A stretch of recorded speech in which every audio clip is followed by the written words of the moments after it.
This is a Dynamite Network podcast.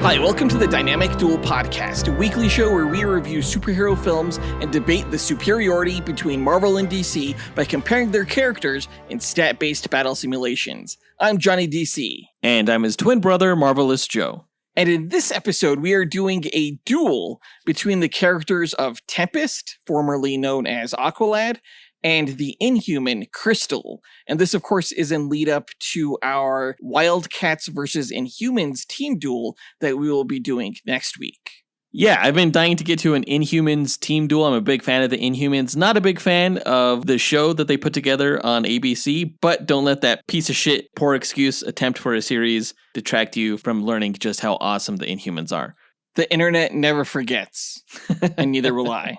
Before we get to the duel, we're going to break down the comic book movie news from the past week, of which there were two news items, one being the Peacemaker Season 2 official Red Band trailer, and the news that the Marvel Zombies series release date has been moved up. As always, we list our segment times in our episode description, so feel free to check out the show notes if you want to skip ahead to a particular topic. Guys, our artificially intelligent duel simulator, AJ9K, has a quick message for our listeners, so listen up. Why, hello there. Do you want even more from this podcast? Then become a part of the Dynamic Duel community on Patreon, where you can choose from 3 tiers. The Dynamic 2.0 tier gives you access to our Discord chat server, the Fantastic 4 tier gives you 2 bonus episodes each month, and the X-Force tier makes you an executive producer of this show. Lastly, the Dynamite Podcast Network tier lets you create your own podcast using this Monte Carlo simulator. Johnny and Joe will help you develop your show, provide graphic support and consultation, and get you simulation results. Pitch the twins your ideas via email at dynamicduelpodcast@gmail.com. Check it out at patreon.com/dynamicduel. Pip pip cheerio.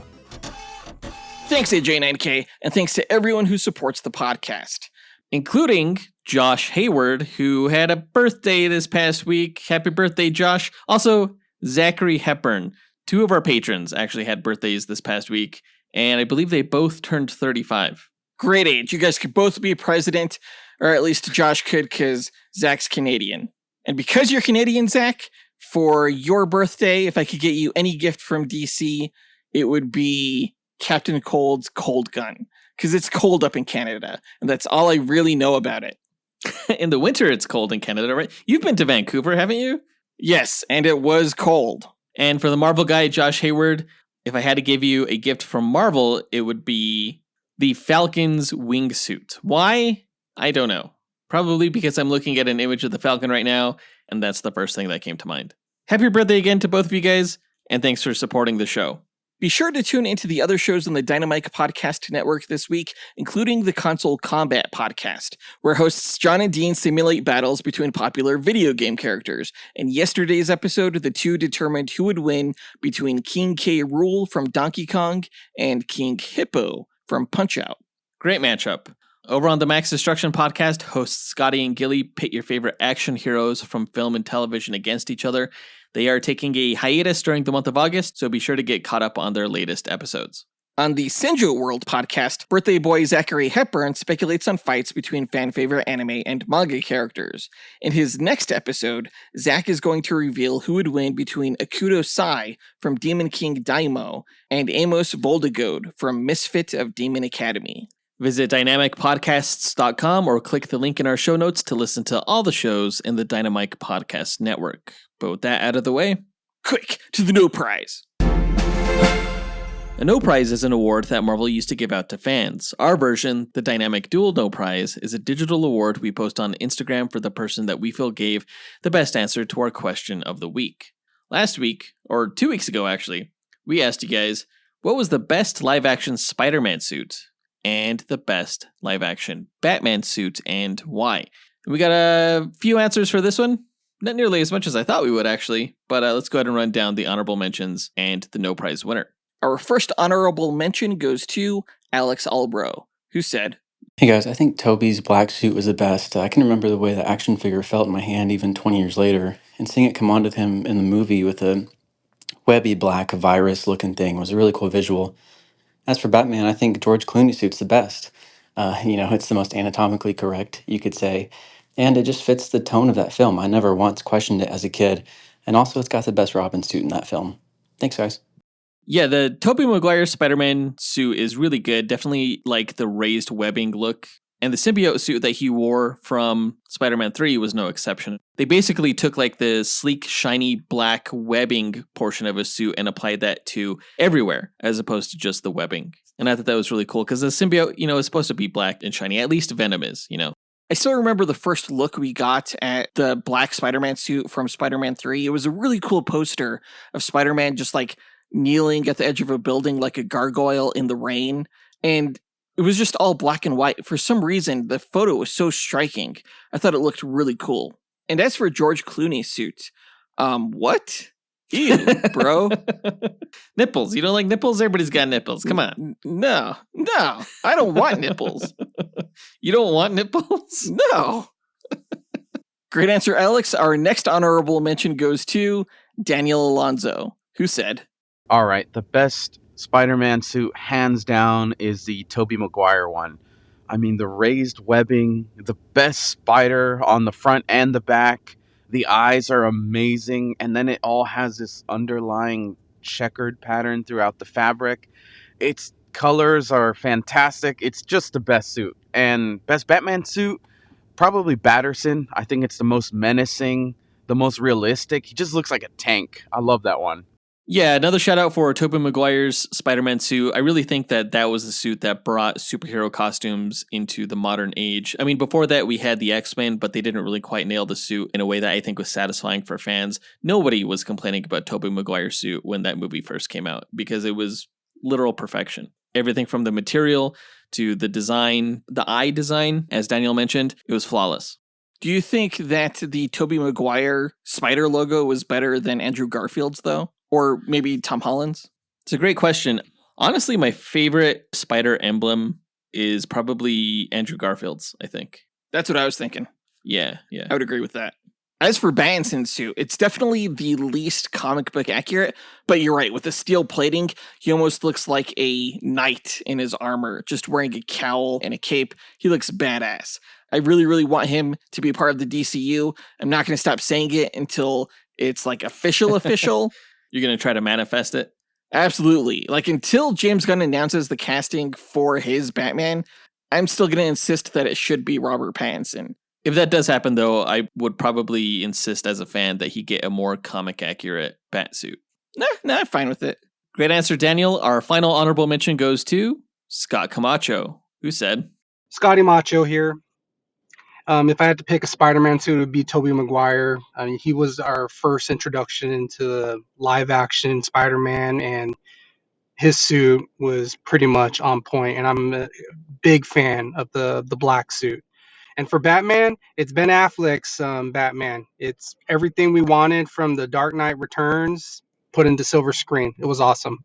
Yeah, we've already spoken at length about Tobey Maguire's suit, but let's talk about Ben Affleck's bat suit. I would also say that this is my favorite bat suit on screen. I'm not counting like the armored version from The Dark Knight Returns when he fought against Superman, even though that was fantastic. I'm talking more about his standard Batman suit from Batman v Superman Dawn of Justice. Extended edition. Yeah, that one is the most comic book accurate. That one was straight from the page. I loved how buff he was. It was very Frank Miller. It was awesome. I didn't really like Ben Affleck's bat suit in Justice League. Oh, no, yeah. His best one was definitely in BVS. I would agree. And then his bat suit that was in the Flash movie fucking sucked. We don't talk about that. Shut up. All right. Great answer, Scotty. But the winner of this week's No Prize is Lorenzo Valdez, who said, This is Lorenzo Valdez. You guys actually referenced my favorite Spider-Man suit, which is the Amazing Spider-Man 2 suit. It doesn't hurt that was the suit that Spidey was wearing when Gwen died, so it has that extra emotional impact for me, seeing that suit. As for my favorite Batman suit, that would be the Dark Knight / the Dark Knight Rises suit, because it improves on the texture of the Begin suit, and it also has a better bat symbol. Clowna forever and always. Bye-bye. Yeah, this is the first guy to not mention the Tobey Maguire suit as his favorite, and I may agree. I definitely think that the Spider-Man suit that was in The Amazing Spider-Man 2 worn by Andrew Garfield was the most comic book accurate. I mean, because I've never seen a version of Spidey in the comics where like this raised webbing look. It doesn't look quite as homemade, as it were, even though it looked spectacular or amazing, as it were. But Andrew Garfield's looked like something that somebody could conceivably create that wasn't, a fashion designer, but it also looked very true to the comic books. It had the larger eyes, it had great color, had a great like spider emblem design. It was just perfection in my opinion. Yeah, the only thing it really didn't have was Tom Holland's lenses, like the thick Steve Ditko lenses. But yeah, still really cool. Now, I will admit that the Christian Bale Batman outfits are actually my least favorite on-screen Batman suits. But of all of them, my favorite is actually from Batman Begins. I loved his cowl, the way it made him look almost Panther-like. When he upgraded to his new suit where he was able to turn his neck, yeah, I get why that would be good for a crime fighter, but I also thought it kind of gave him a bobblehead. I think that Robert Pattinson's outfit is actually a pretty solid upgrade to the Dark Knight suits. You like the Joel Schumacher Batsuits more than Christian Bale's? No, I guess I misspoke. Yeah, those ones are way worse. So I should say that, well, I slightly disagree with you, Lorenzo. They're not terrible suits. They're just not my personal favorites. I like the functionality of the Christian Bale Batsuits, especially as it was explained in universe in those films with like the special hardening cloth when you would run an electric current through it. Things like that make it better than Robert Pattinson's suit, who just uses a weird ass basic squirrel suit, Bale had better shit in general. Yeah, well, Bale had Lucius Fox as his Q, so he had better tech overall. What about the bat emblem, as Lorenzo Valdez mentioned? I never really cared for like the straight flat top emblem. I like a little bit of curves in my Batman logo, Well, great answer, Lorenzo. You win this week's No Prize. If you, the listener, want a shot at winning your own No Prize, stay tuned to later on in the episode when we'll be asking another question of the week. And now that that's done, on to the news.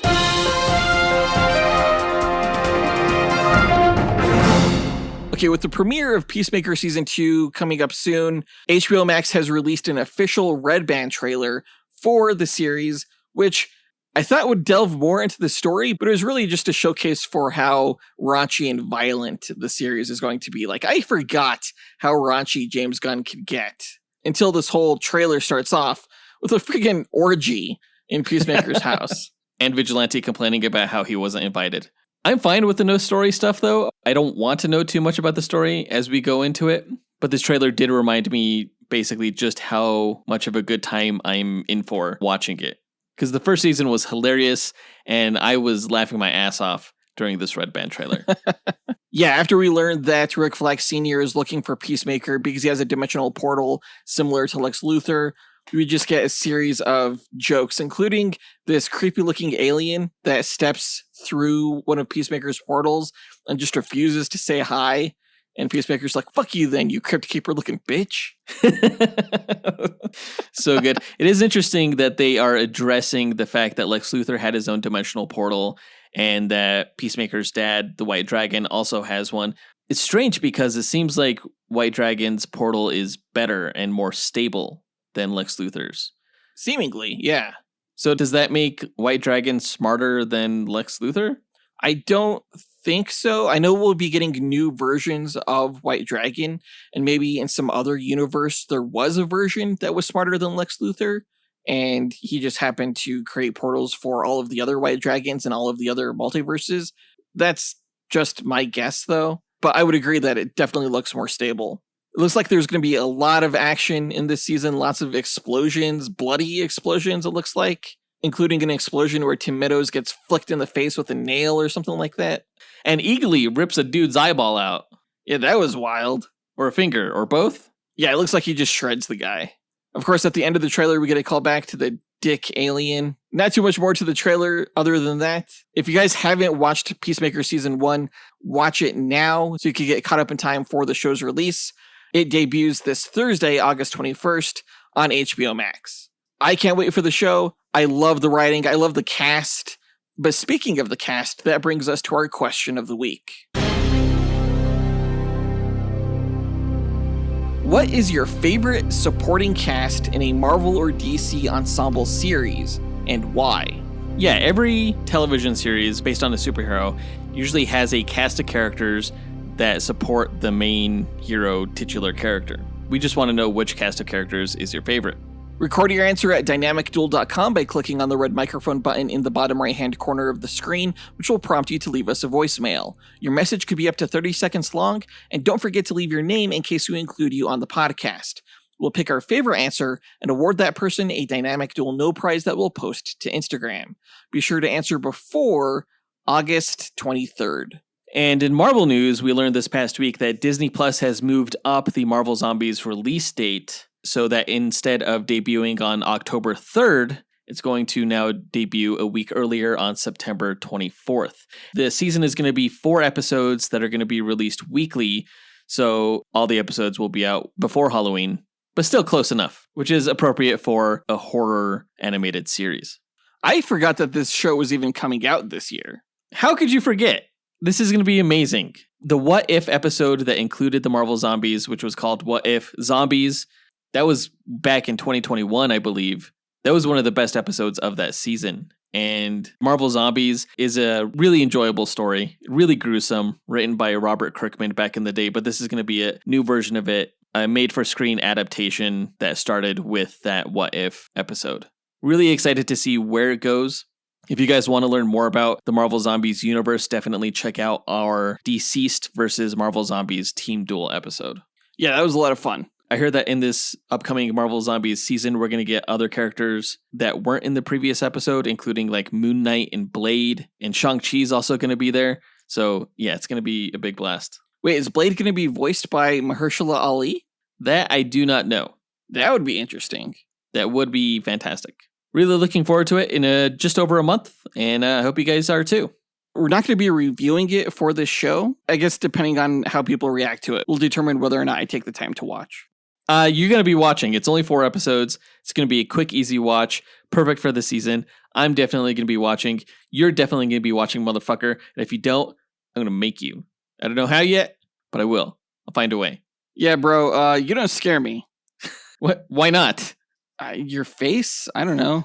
It's too much like mine.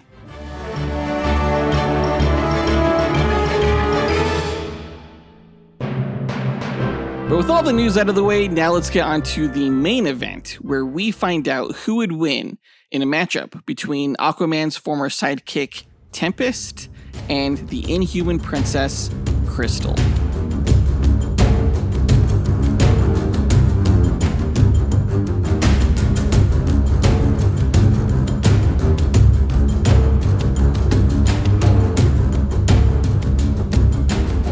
Okay, Tempest versus Crystal. Now, both of these characters are elemental manipulators, I guess you could say. Yeah. And Crystal controls all 4 of the elements, whereas Tempest controls more temperature of water, but he could generate water through Atlantean sorcery. And like Crystal, he's also royalty. He's a prince of Atlantis. Crystal can generate water too, through chemistry. Okay, but can't she control the temperature of that water? Yes, she can, by controlling its molecular movement. Touché. But we know that Tempest has some magical abilities in addition to his hydrokinesis, and Crystal also has some inhuman physiology traits going for her. So we figure the characters kind of balance each other out. It'll be interesting really to see how this matchup goes, considering they have very similar powers, especially when it comes to water. Basically, who will control the water the best is what we're asking here. Oh, easy, Tempest. Oh, you think so, huh? Okay. Yeah, I do, in fact. Now, you mentioned earlier that Crystal was in the Inhumans TV series that was gosh awful. Actually, Tempest has been in a TV series as well, if you remember. He was in the Titan show. Was he? I don't remember that. Yeah, he was blonde in that, though. I'm trying to remember him. He died in the 2nd season in like a flashback. I see. Okay. Well, in the Inhuman show, Crystal was played by Isabel Cornish, and I remember she never really got to show off her powers too much, largely due to the insufficient budget for the show itself, I think. One of these days, we'll get a good Inhuman show or movie. But moving on to the duel, to explain the methodology behind our duels, let's go to our sentient duel simulator, Alfred Jarvis 9000. AJ9K, tell our listeners how you go about determining a winner in our duel matchups. Yes, of course, sir. The way I determine a winner between the contestants is by running 1,000 Monte Carlo simulations using the character's statistics. A Monte Carlo simulation is a probabilistic model used to determine outcomes through random sampling. In this case, I randomize the statistics along a normal distribution as a way to simulate the many variables that can occur during battle. The stat parameters are based on the official Marvel power grid, from which the DC character's statistics are extrapolated. Additional stat categories are included such as range, damage potential, versatility, and perception in order to create a more detailed and accurate simulation. The results of the 1,000 simulations provide a percentage of wins for each character. The contestant with the higher percentage is declared the victor, as they have a higher probability to win any given battle. In an equitable pairing, neither character should win 100% of the matches. The comic book stories have shown that there's even a way for Batman to defeat Superman, so the confidence rate of my method falls in line with the precedents that have been established in the source material. My mathematical simulations are without subjectivity or bias. Feats are not the sole consideration, nor are fan votes tabulated for determination of the winner. Thanks, AJ9K. Before we run the simulations, though, we like to break down each character's histories and abilities before improvising a scenario on how we imagine one of the 1,000 simulations would play out beat for beat. And I believe it's my turn to go first with the Marvel character's backstory, so let me tell you all about Crystal. Crystalia Amaquilin was born in the hidden city of Adelan to Quailin and Amber, members of the Inhumans race, a people whose ancestors were genetically altered by the alien Kree. As the younger sister of Medusalith Amaquilin, later Queen Medusa, Crystal belonged to the Inhuman royal family. Like many Inhuman children, she was exposed as an infant to the Terrigen Mist, a substance her people used to unlock powers, and she gained control over the 4 elements of earth, air, fire, and water. You can learn more about the Inhumans and Terrigenesis in our Shazam vs. Black Bolt duel episode. When Crystal was young, her cousin Maximus seized power and forced the royal family out of the Great Refuge. During exile, they searched across Asia, Europe, and America for her missing sister Medusa, living in hiding along the way. They found her in New York City, where she had joined the villainous Frightful Four while suffering from memory loss. You can learn more about Medusa in her duel against Elongated Man. In New York, Crystal met Johnny Storm, the Human Torch of the Fantastic Four, and the two began a romance. Maximus later trapped Adelan inside an impenetrable barrier, separating Crystal from Johnny. When the barrier finally fell, the royal family explored the outside world. Crystal helped the Fantastic Four rescue Mr. Fantastic from the Negative Zone dimension and fought beside them against the invader Blastar. She left Adelan for an extended stay in New York and became part of the Fantastic Four's daily life, running communications and supporting the pregnant Sue Richards. When Sue went on maternity leave, Crystal earned a place on missions as her stand-in, proved herself by defeating their villain, the Wizard, on her own, then battling foes such as Dr. Doom, the Mole Man, and the alien Skrulls. You can learn more about the Fantastic Four in their duel against the Justice Society. Over time, Earth's pollution, which is toxic to many Inhumans, began to harm Crystal's health, and she set out to return to Adelan. On her journey back, the alchemist Diablo captured her and tricked her into believing she was the Mayan goddess Ixchel. After the Fantastic Four freed her, Crystal encountered the mutant Quicksilver, wounded from battle, and she nursed him back to health. Choosing him over Johnny, she married Quicksilver in the first recorded union between an Inhuman and a human mutate. You can learn more about Quicksilver in his duel against the Flash. When Adelan was later moved to the moon, the couple lived there and welcomed a daughter, Luna, who showed no special abilities. Quicksilver wanted to expose Luna to the Terrigen Mist to grant her powers, but Crystal refused. Life in Adelan strained their marriage. Quicksilver's temper and his effort to prove himself as a commander in the Inhuman militia kept him away from home. Lonely, Crystal began an affair with a human real estate agent, subtly mentally influenced by Maximus, who sought to increase the marriage's tensions. When Quicksilver discovered the affair, he fled Adelan and the marriage fractured. Crystal rejoined the Fantastic Four, though her lingering feelings for Johnny made life in New York tense, especially since Johnny was then married to a woman later revealed to be the Skrull imposter Elijah. Duty soon called Crystal back to Adelan to help with a crisis involving Medusa and Black Bolt's child, and there she and Quicksilver tried again to make peace. Their troubles soon expanded beyond Attilan when Luna was kidnapped by Magneto's acolytes. Crystal called on the Avengers to rescue her and soon joined the team herself. She moved with Luna into the Avengers mansion. With the team, she fought the Alien Brethren, villainous alternate universe Avengers, and the Kree Star Force during a war between the Kree and the Shi'ar empires. During this period, Crystal developed feelings for her teammate Dane Whitman, the Black Knight, especially after he saved Luna from the Starjammers and later saved Quicksilver's life. Crystal and Dane shared a single late-night kiss, but she would not pursue it while still married. Fellow Avenger Circe, of the Eternals, also sought a relationship with Dane, and Circe and Dane later vanished to another dimension altogether, ending the possibility of a love triangle. You can learn more about Circe in her duel against Firestorm. While battling the blood-cursed warrior called the Blood Wraith, Crystal was transported into caverns beneath Attilan, where many Alpha Primitives, who were mindless slaves, dwelled. Recovering the Black Knight's ebony blade, she was briefly hailed by the Alpha Primitives as ruler before returning to the Avengers. Soon after, many heroes, including Crystal, sacrificed themselves to stop Onslaught, a world-threatening psychic entity you can learn more about in his duel against Parallax. Crystal and the others were not truly killed, but reborn in a pocket universe with no memories. There, Crystal again drew close to Johnny Storm until they all returned to their original reality. Back on Earth, she reunited with Quicksilver, and a brief attempt by Maximus to control Pietro's mind was exposed and stopped, though he and the Black Knight still quarreled over Crystal's affections. A later reality shift by the Scarlet Witch depowered most of Earth's mutants, including Quicksilver.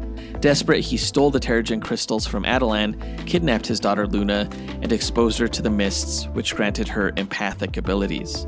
The Inhuman Genetics Council annulled Crystal's marriage at that point, changed Luna's last name from Maximoff to Immaculin, and returned the child back to Crystal.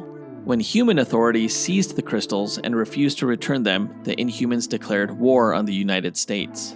During this conflict, Quicksilver submitted himself to Black Bolt's judgment for his betrayal, and Crystal took part in clashes with S.H.I.E.L.D. and the mighty Avengers. The royal family soon took Attilan into space and turned against the alien Skrulls, who had abducted Black Bolt. Seeking support, the Inhuman royal family approached the Kree Empire. Ronan the Accuser, the Kree ruler at the time, welcomed an alliance with the Inhumans if Crystal would marry him. Although the match began as a political bargain, Crystal came to respect Ronan and the stability their union could bring.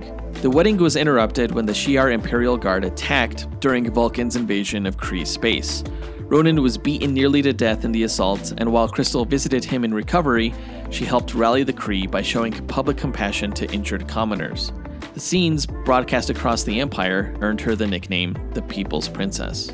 Black Bolt later sought to spread Terrigen across the galaxy using a bomb, believing it would make all beings equal. Crystal judged the plan dangerous, and with the Inhuman teleporting dog Lockjaw, she reached the bomb and neutralized the Terrigen qualities inside the device. A final battle between Black Bolt and Vulcan caused the bomb, now just a normal explosive, to detonate, and both rulers were believed dead, making Crystal's sister Medusa queen. In time, Black Bolt returned, and the Inhumans and the Kree Supreme Intelligence agreed to a truce that separated Crystal and Ronan's marriage for the sake of peace.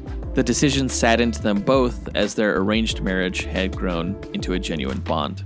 Back on Earth, Medusa appointed Crystal as an ambassador. She commanded the Royal Inhuman vessel with a team that included her cousin Gorgon, the stealthy Naja, the geokinetic Flint, and the technopathic Grid. Crystal worked to protect nations touched by the drifting Terrigen cloud that was released by Black Bolt, which could awaken powers in latent Inhumans. The cloud, however, was harmful to mutants, and she secretly coordinated with them to help those who were threatened by the cloud. Crystal's crew then carried out relief missions around the world. In Sydney, Australia, she confronted protesters who had captured a newly formed Inhuman. She used measured force to disperse the mob, freed the captive, and added new recruits to her ship. Crystal remained involved in wider disputes among Earth's heroes, like when the Inhuman named Ulysses gained the ability to foresee potential futures. Crystal and Medusa introduced him to leading heroes to debate whether his visions should guide crime-fighting actions, and a clash followed with Iron Man over Ulysses' custody as tensions later rose between heroes debating the ethics of preemptive justice. And that's Crystal's backstory. Powers-wise, Crystal has the enhanced physiology of an Inhuman granted to her through Terrigenesis. This includes greater strength, speed, and durability than any normal human. She also has the psionic ability to manipulate the 4 elements of air, water, fire, and earth. Crystal's like the Avatar, the last airbender, in that she can control the size, shape, intensity, and molecular motion of these elements. She can use her power over air to fly, create tornado-level gusts, and create force barriers. She can also control and generate lightning by manipulating the electrical charge of the air. Crystal can combine oxygen and hydrogen gases in the air to create water, which she can also control, even dropping its temperature to form ice and freeze things. She can also compress the oxygen in the air to ignite existing hydrogen or dust and create a spontaneous combustion of fire, which she can also control. Lastly, she can control the ground and rock beneath her for various effects, including creating seismic tremors. Crystal can combine elemental effects to also control things like dust storms, typhoons, steam clouds, firestorms, and lava. She also has limited hand combat training, and that's Crystal. So were her powers initially just like the 4 Hellenistic elements that later evolved to basically the whole periodic table? No, she can't control the periodic table. She can control the gases in the air, some of which are oxygen and hydrogen, which she can then manipulate further to create elements that she can also control. But she can't control something like xenon or something like that. That's not naturally found in the air.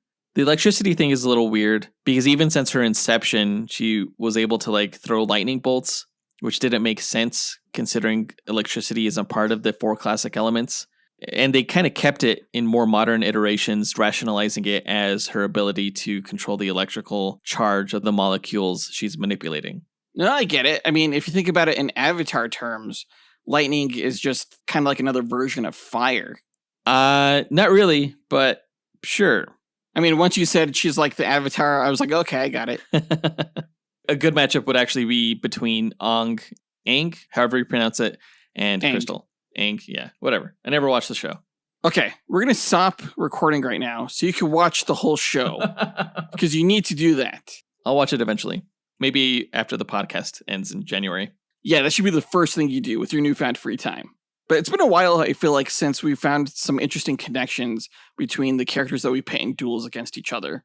There are definitely some similarities between Tempest and Crystal beyond just their power set and the fact that they're royalty. But let me go into that in Tempest's origin. Garth was born to Queen Bera and King Thar of the Idolists, a mystical offshoot of Atlanteans who dwelled in the Hidden Valley for over 4,000 years. His birth, marked by the rare sign of violet eyes, considered a symbol of great magical potential, came during a time of political turmoil. Fearing that Garth's birthright ritual could inadvertently free King Thar's banished brother, the necromancer Slizath, Idolist radicals executed King Thar, exiled Queen Bera, and condemned Garth to death. Labeled genetically inferior by Atlanteans unaware of his true heritage, Garth was abandoned on a remote seabed to die. Surviving against all odds, Garth was secretly nurtured by the Atlantean sorcerer Atlan, who taught him basic survival and language skills. Eventually, he was discovered by Aquaman, who took him in as a ward. Adopting the name Aqualad, Garth became Aquaman's sidekick and served Atlantis faithfully. When Aquaman ascended to the throne, Garth was acknowledged as a prince by adoption, though his presence remained controversial due to lingering superstitions. Seeking companionship and purpose beyond Aquaman's shadow, Garth became a founding member of the Teen Titans, working alongside other young heroes such as Robin, Kid Flash, and Wonder Girl. You can learn more about the Teen Titans in our Titans vs. X-Men Team Duel episode. Over time, he began to grow apart from his mentor, especially following the birth of Aquaman's son. The death of Garth's longtime partner Tula, known as Aqua Girl, during the Crisis on Infinite Earths devastated him, pushing him to sever ties with Atlantis and rejoin the Titans, where he continued to forge his own path as a hero. After years of service as Aqualad, Garth's life changed forever when he encountered a tribe of shark-like merpeople and was drawn into another dimension by Atlan. There, Atlan revealed Garth's royal lineage and trained him in the arcane disciplines of his idolist ancestors. Garth learned to control the temperatures of water, unleash mystical energy blasts from his eyes, and tap into elemental forces beyond traditional Atlantean science. To unlock his full magical potential, Garth was required to complete a ritual in the Hidden Valley, a rite linked to the prison of Slizath. Returning to the capital of the Idolists, he found it overrun by undead creatures and was confronted by a resurrected Tula, whose form had been twisted into a trap by Slizath. Betrayed mid-ritual, Garth overcame the deception, destroyed the false Aqua Girl, and re-imprisoned his uncle. Emerging victorious, Garth shed the Aqualad identity and claimed a new title, Tempest. As Tempest, Garth assumed greater leadership in Atlantean affairs. He served as Atlantis' ambassador to the United Nations and stood at Aquaman's side during global and interdimensional conflicts. Their bond was once again tested when Dolphin, Aquaman's former partner, fell in love with Garth. She and Garth eventually married and had a son, Serdian. Seeking stability, Garth stepped back from frontline heroics to focus on diplomacy and family, although he briefly rejoined the Titans to assist in critical missions. During a cosmic upheaval, Garth attempted to use Atlantean magic to undo a spell that had altered the Atlantean Queen Mara's biology. The spell attracted the wrath of the Spectre, who attacked Atlantis. The city was nearly annihilated, and Garth was presumed dead. You can learn more about Mara in her duel against Invisible Woman. Garth was later found alive but amnesiac in Sub Diego, the sunken San Diego, having lost his powers and the abilities to breathe underwater. Though his magical and physical abilities eventually returned, his wife and son were lost in the destruction of Atlantis, both presumed dead. Haunted by grief and guilt, Garth crowned himself King of Atlantis in the absence of Aquaman, believing it was time for new leadership, though his reign was short-lived. While attempting to relocate Arthur Curry's remains with Mara, he was ambushed by reanimated Black Lanterns, Dolphin, Tula, and Aquaman himself. Garth was killed and reanimated as a Black Lantern, though ultimately destroyed when the emotional spectrum was restored. Following the Flashpoint reset of DC's continuity, Garth's timeline was restructured. Once again, he was depicted as an exiled Atlantean child cast out for his violet eyes. Rescued and raised by Aquaman, he became Aqualad and helped form the Teen Titans alongside Robin, Donna Troy, and others. Though he once forgot these events due to mystical interference, the return of Wally West helped restore his memories and reawaken his bonds with his teammates. You can learn more about Wally West in our Flash vs. Speedball Duel episode. During this time, Garth enrolled in the Silent School, Atlantis' elite college of sorcery. There, he studied advanced magical disciplines and fell in love with a fellow student named Sierra. When a magical experiment caused her death, Garth blamed the school's leadership, particularly the headmaster Loke, for encouraging unsafe magical practices. Disillusioned, he swore off magic and joined the Drift, a Black Ops Atlantean unit specializing in covert aquatic missions. When Aquaman was declared a traitor and hunted by Atlantean forces, Garth was enlisted to capture his former mentor.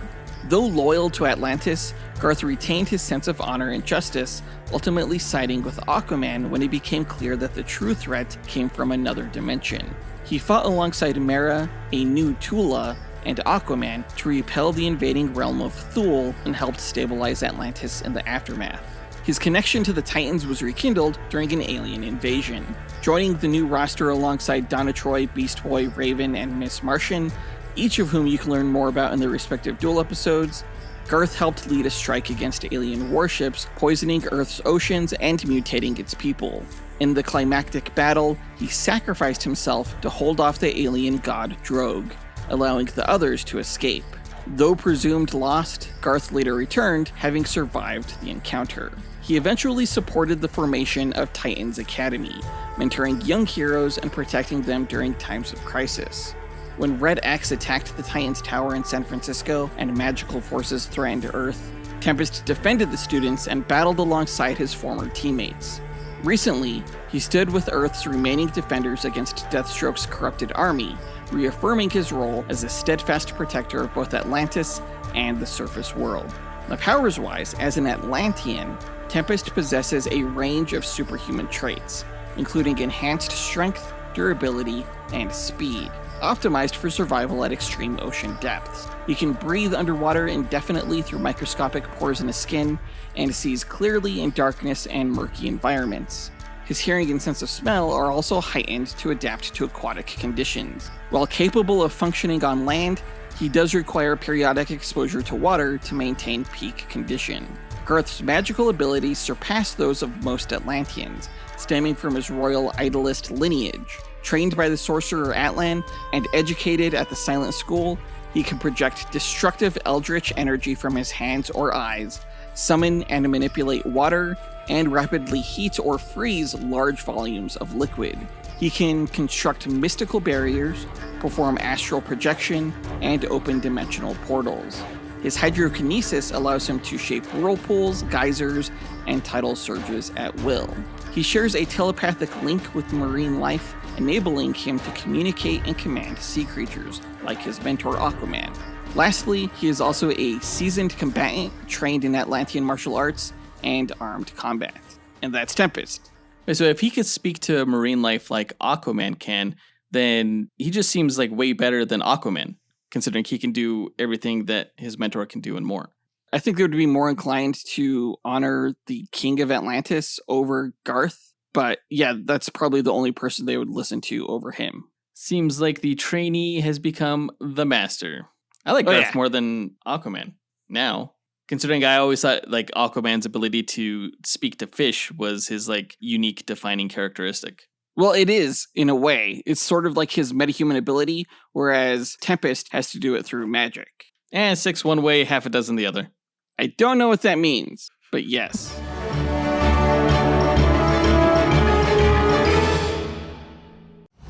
In a world where fantasies collide and heroes clash, one podcast network rises above the rest. Prepare yourself for the ultimate showdowns in comic books, video games, movies, and anime. The Dynamite Podcast Network presents Console Combat, where video game legends brawl every Monday. Dynamic Duel, where comic book titans smash every Tuesday. Max Destruction, where TV and action heroes battle every Wednesday. And Sendro World, where anime champions clash every Thursday. Join us as we speculate on the matches and, armed with the power of mathematical simulations, discover who will emerge victorious. Visit dynamicpodcast.com, where we settle the debate and settle the score. Well, now that we got their histories and abilities out of the way, let's speculate on how one of the 1,000 simulated matches will go. The winner's determined by simulations, not the speculation, but it's fun to imagine how the fight could play out. AJ9K, what are the rules of our speculation? Well, I should say there are no rules, other than the characters have no prior knowledge of the other going into the fight. All they are aware of starting out is that the other character is a threat that needs to be eliminated. For the speculation, the contestants will begin approximately 50 meters apart in a nondescript environment that will have no bearing on the match itself, as no environmental statistics are considered in my simulations. The contestants must earn victory on their own merit. All right then, let's get into it. Tempest and Crystal meet on the battlefield. Who goes first? I'm going to say that Crystal starts off by igniting some fireballs in her hands, and she just hurls them at Tempest. She throws like 6 of them, and they just melt his face right off. Yeah, except that those fireballs are blocked by magic, this glowing energy shield that he puts up, which is then going to shoot out like a handful of purple magic energy shards right at Crystal, piercing her in her vital organs. These shards are magic, and they come from his magic shield? Sure, yeah. Okay. Crystal dodges the shards. She's going to lift into the air with a gust of wind, and while she's hovering in the air, she is going to form the wind into this like mini cyclone, and she feeds it with boulders from the ground that's below them, and she sends the tornado over at Tempest, and it just envelops him, and he gets smashed among all the flying boulders within the mini cyclone, just knocked around like he's in a clothes dryer. Okay, well, as the tornado is coming at Tempest, though, he's going to open a magic portal at its base, and that's going to cause it just to fill with water. So this water is going to quickly spread throughout the tornado, and Tempest is going to freeze it. Okay, so you have this like frozen tornado, and he's going to shatter it into a million pieces and send those hurtling right at Crystal, just like this hailstorm directed right at her like a wall of bullets. Crystal doesn't give a shit about that. She's the Avatar, okay? She just lands back on the ground and she Neos that shit. Like Neo from The Matrix holds up her hand and all the hail just stops right in front of her, freezing midair. and then she's just going to vaporize all of that water into a thick fog that covers the battlefield so that Tempest can't see shit. And he's looking around for Crystal when all of a sudden he gets sucked into the ground like he just stepped into quicksand. And sure, he can breathe underwater, but like we can't breathe that well in a dust storm, so he suffocates in the earth and dies. Wait, you've forgotten that Tempest has enhanced senses. He can see at the bottom of the ocean, so he could definitely see Crystal through this fog this whole damn time. And I mean, I guess that wouldn't necessarily help him from the quicksand, but that's fine, because Tempest is just gonna use his magic to flood the quicksand with water, turning it into like a whirlpool portal, which he's just gonna fall into. And he's gonna drop through that portal down through another one that he formed right behind Crystal, right? Like a badass assassin. And he's going to grab her from behind, conjure this magical energy dagger, and just assassinate her right there. Okay, so he teleports out of the quicksand? Yes. Okay. No, if he even lays his hands on the Crystal, he's gonna just combust into flame, okay? So he tries to assassinate her, but he's too busy burning alive, screaming like a maniac, and that fire is gonna like desiccate all the moisture in his body, so he's just gonna be a dried out husk. Oh shit. Okay. As Tempest is probably on the ground gasping for water, he's going to inscribe Atlantean magic runes into the ground. And suddenly, a tidal wave just comes out of nowhere and crashes onto the battlefield. Crystal's going to be smashed into the ground, and the whole environment is going to be flooded with water. And as she's bruised and broken underwater, that's when she's going to see Tempest's glowing purple eyes and his right hand glowing with red energy as he boils the water around her. All right, yeah, she's battered from the wave, but to keep from burning, she creates an air pocket for herself in the water so she doesn't get touched by the boiling heat. And from her bubble, air bubble, she ionizes a portion of that air and shoots a lightning bolt into the water that just electrocutes Tempest. Oh shit. Okay. Tempest, he's probably going to be stunned by that. Or actually Tempest's body magically converts the electricity into his own magic. What? That he's going to use to fuel an attack. He's going to swirl the water around them into a massive, just devastating hurricane, like the biggest one on record, a tempest. And that's going to overwhelm Crystal. And as she's trying to like make heads or tails of the environment, that's when she's gonna get blasted with this massive beam of magical eldritch energy, just completely disintegrating her. So the match is over. Can he do that? Can he convert electricity that's running through his body into magic? Dude, he's learned all kinds of magic tricks studying with Atlan in the Silent School. If an electric eel can do it, I bet he could. An electric eel can convert electricity into magic? I'm calling bullshit on that, on your made-up magic. It's magic, bitch! I do what I want! Magic is stupid. Okay, say Tempest creates a hurricane. That doesn't matter to Crystal, okay? She's the master of these elements. He can try to disintegrate her with a magic beam or whatever, but before he can even do that, Crystal is going to raise a small volcano out of the ground beneath Tempest, okay? And it's going to shoot out this geyser of liquid hot magma all over him. And he can't get out because she forms the lava into a sphere around him, and she hardens the outside of the sphere into obsidian, so he's trapped in this stone prison that's burning him alive. And no marine animal like an electric eel or whatever can survive that. So he's dead. Yeah, Crystal wins. Well, I say none of that happened because Crystal's dead from magic. All right, we'll go ahead and leave the scenario there. One of those two things happens. Either Tempest gets burned alive in a lava prison, or Crystal gets disintegrated by a magic energy blast. Let's go ahead and input the character stats, run the simulations, and come back with a winner. AJ9K, hit it.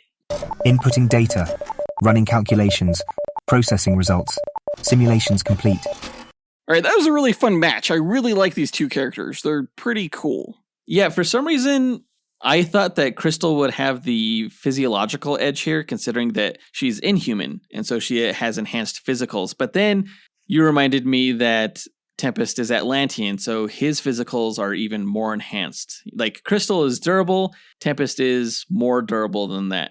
Crystal is fast, like Olympian fast, or maybe even faster than that, considering she can carry herself on gusts of wind. But Tempest is known for teleporting and for being super speedy in the water. Also, Crystal's just not physically as strong as Tempest. And she's not as good of a fighter as he is, because he's been trained in the Atlantean military. Well, Crystal has been trained, but you hardly ever see her fight in hand-to-hand combat. I will say that her damage potential is off the charts. Sources say that she can control air around her in a 30-mile radius. That's massive. That's on the level of a city. And if she can do the same with other elements, like create a massive earthquake on that level, then she can easily topple a city if she wanted to. I have seen her raise Adelan from the ground just using her powers. So Tempest, I don't think can really match that. Also, we have to consider that Crystal can control the element that is Tempest's weakness, as it were, heat that can dry him out and burn him alive. So she definitely got the edge there. Yeah, we also downgraded Tempest's damage level somewhat, considering there was nothing besides magic, really, that he was able to do to hurt her. Like conjuring any kind of water, whether it was boiling or freezing, she was just going to be able to counteract that. Yeah, it might hurt her for a time, but she would be able to defend herself. Like if he put her in a boiling pool or something like that, she'd get boiled for a second before she cooled it. Right. Magic was his only leg up. They were matched when it came to evasiveness, range, and perception, the latter of which actually surprised me. Because, Tempest has enhanced senses just by nature of being an Atlantean. But I guess she has full, spatial sense of all of the elements. Yeah, she has elemental awareness, basically. Another thing that surprised me was that she ended up being more versatile than Tempest, which I guess really shouldn't have surprised me because, while he controls water, she controls all of the elements. Yeah, although we did say that Tempest was more intelligent, considering he's one of the most learned sorcerers in all of Atlantean history. And Crystal is smart, she's fine, she's okay. She's not as studied as Tempest. With all that said, Jonathan, who's taking the win here?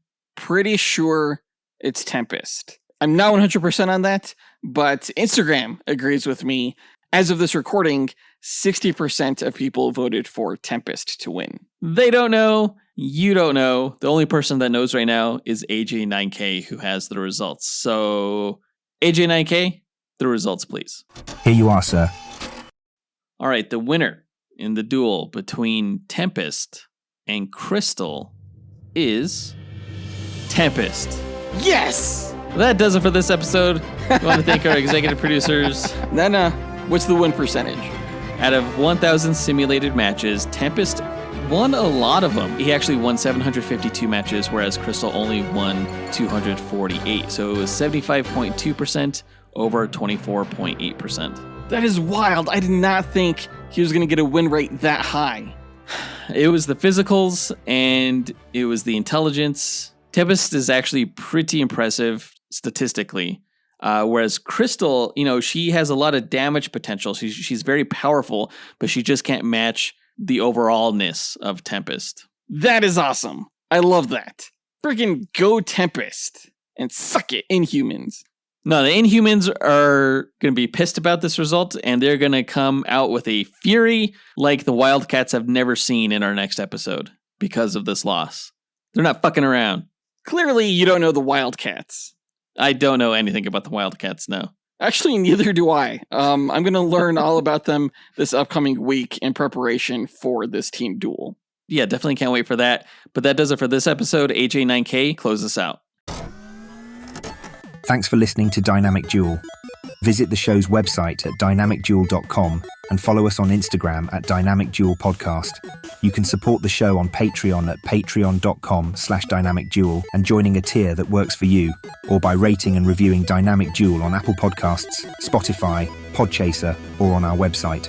Don't forget to listen to the other shows in the Dynamite Podcast Network, including Max Destruction, Senjo World, and Console Combat. All right, as we just said, our next episode is going to be the Wildcats versus the Inhumans. This is a team duel determined by our executive producers, and hopefully it's good. And by good, I mean hopefully the Inhumans win. Because I'm kind of pissed right now.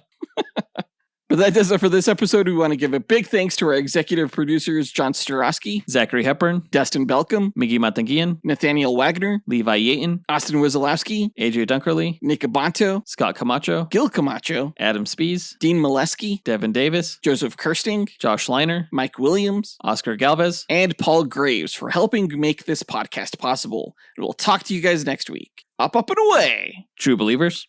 Well, I control the fifth element, love.